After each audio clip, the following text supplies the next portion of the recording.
Please read the instruction manual and all labeling on the car seat prior to use. Unfold the load leg on the bottom of the base until it clicks in the down position and the indicator turns green. Place the Sirona S with the load leg hanging over the edge of the vehicle seat. Squeeze the recline handle, push to the full upright position, and swivel the seat to access the belt path. Pull open the belt path cover on the base. Lift and position the Easy Lock handle to expose the belt tensioner. Slide the orange button on the belt tensioner, then move the Easy Lock handle toward the car seat and pull up to open the belt tensioner. Route your vehicle seatbelt through the openings on the sides of the base and through the blue belt guides. Buckle the belt.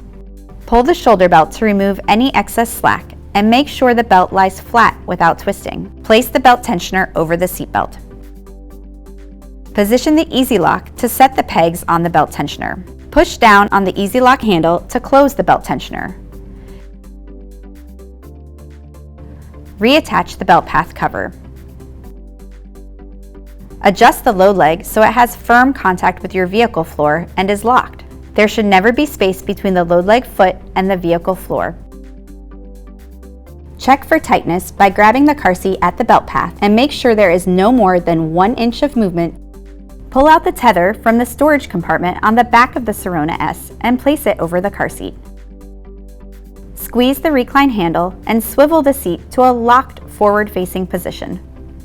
Check the level indicator to ensure the recline ball is in the red zone when forward-facing.